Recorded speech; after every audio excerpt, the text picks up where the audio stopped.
So the Cowboys' path to rewrite history starts on Thursday, and Cowboys defensive coordinator Matt Eberflus just told you exactly why. Hey, what's up, everyone? It's Mauricio Rodriguez here at ATOZ Sports Dallas. I'm excited for two reasons. Number one, this video is brought to you by Underdog Fantasy. And number two, the Cowboys season is about to start Thursday night versus Philly. Make sure you're following every social media platform for ATOZ Sports Dallas, because every single week I will be giving you my best play of the week over at Underdog Fantasy. And let me tell you this, I've already got the one for week one locked in, so make sure you stay tuned. But let's get to business. It is no secret at all that in the eyes of the public, the Cowboys lost the Micah Parsons trade. And even though Kenny Clark is a fine player, and he is a fine player, it's just going to be tough to stand up as the winner of a deal that saw a potential Hall of Famer walk away from the franchise. But the thing that I love about football, and that I believe we all love about football, is that it is played on the gridiron. And the Cowboys can show to the NFL world that maybe they had a point in moving away from Micah Parsons. If Clark goes out there in the 2025 NFL season and shows that he can provide the Cowboys with a more balanced defense, with a way to stop the run, and the Cowboys can start looking a little bit better here. And this is where Eberflus' comments come in. On Monday, he told reporters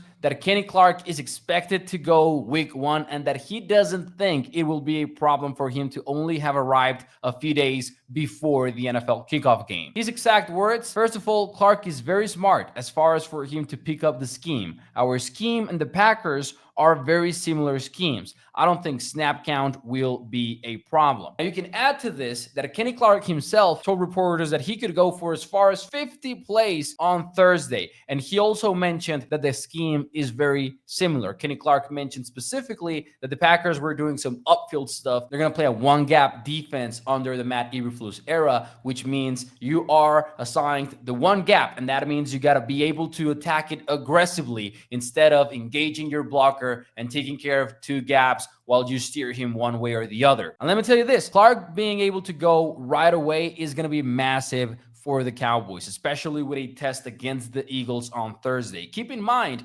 before the trade, one thing that is absolutely true is the Cowboys didn't have a true nose tackle in line to start. Expectations were that Solomon Thomas, who has played three technique most of his career, was going to take over the nose tackle spot. And going up against the proven offense, whose main diet is inside zone type of runs, having that anchor in the middle of the defense is going to be crucial. Keep in mind, this offensive line for the Eagles still has Cam Jurgens at center, Landon Dickerson at guard, and Tyler Steen at right guard. It remains a pretty good interior offensive line. It's going to be important for Clark to be able to go. Now, the question is, where is Clark's impact gonna show? He's gonna be taking on double teams. He's gonna be cleaning up the reads for the linebackers and making lives easier on them, which is critical, especially when you have a guy like Mauricio Rodriguez, who is very athletic but can still get a little bit messed up in the reads here and there. If you allow him to play free, you're going to get the best play from Mauricio Rodriguez. Clark playing well and giving the Cowboys some sort of run defense is the first step to rewrite history.